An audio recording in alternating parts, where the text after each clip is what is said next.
राधे राधे, हरे कृष्ण। आइए सुनते हैं मौनी अमावस्या की व्रत कथा।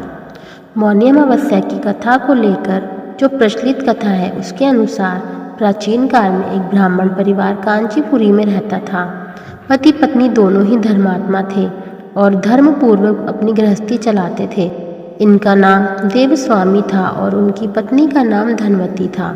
इनके 7 पुत्र और एकमात्र पुत्री थी जिसका नाम गुणवती था। जब गुणवती सयानी हुई तो देवस्वामी से धनवती ने कहा कि पुत्री के विवाह के लिए अब वर देखना चाहिए। ब्राह्मण ने अपने छोटे पुत्र को बहन गुणवती की कुंडली दी और कहा कि ज्योतिषी से इनकी कुंडली दिखवा लाओ, जिससे गुणवती के विवाह की बात आगे चले। ज्योतिषी को कन्या की कुंडली दिखाई। उसने बताया कि विवाह होते ही कन्या विधवा हो जाएगी। ज्योतिषी की यह बात जब ब्राह्मण परिवार को मालूम हुई तो वह बहुत दुखी हुआ और उसका उपाय पूछा। ज्योतिषी ने बताया कि हे ब्राह्मण, सिंघल द्वीप में एक पतिव्रता महिला रहती है जिसका नाम सोमा धोबिन है। यदि कन्या की शादी से पहले सोमा अपने घर आकर पूजन करे और अपना आशीर्वाद दे तो यह दोष दूर हो जाएगा।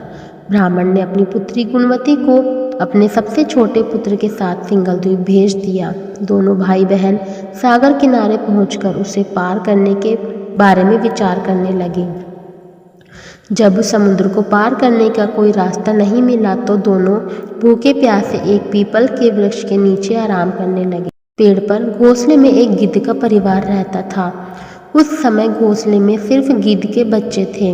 वे सुबह से भाई बहन की बातों और क्रियाकलापों को देख रहे थे।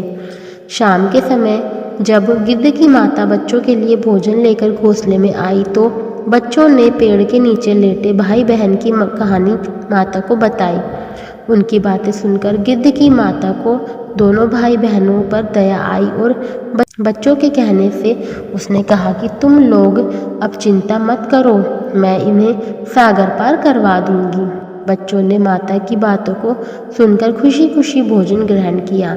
गिद्ध की माता बच्चों को भोजन करवाकर दोनों भाई बहनों के पास आई और बोली कि मैंने आपकी समस्याओं को जान लिया है, आप चिंता मत कीजिए, आपकी समस्या का निदान मैं कर दूंगी और आपको सोमा धोबिन के पास पहुंचा दूंगी। गिद्ध की बातों को सुनकर दोनों भाई बहनों का मन आनंदित हो गया और उन्होंने वन में मौजूद कंद मूल को खाकर रात काट ली। सुबह होते ही गिद्ध ने दोनों भाई बहनों को समुद्र पार करवा दिया और सिंघल द्वीप में सोमा धोबिन के घर में पहुंचा दिया। गुणवती सोमा धोबिन के घर के पास छुपकर रहने लगी। हर दिन सुबह होने से पहले गुणवती सोमा का घर लीप दिया करती थी। एक दिन सोमा ने अपनी बहुओं से पूछा कि प्रतिदिन सुबह हमारा घर कौन लीपता है। बहुओं ने प्रशंसा के लोभ से कहा कि हमारे अलावा और कौन काम करेगा, लेकिन सोमा को बहुओं की बातों पर भरोसा नहीं हुआ। वह यह जानने के लिए पूरी रात जागती रही कि कौन है जो हर दिन सूर्योदय से पहले घर लीप जाता है।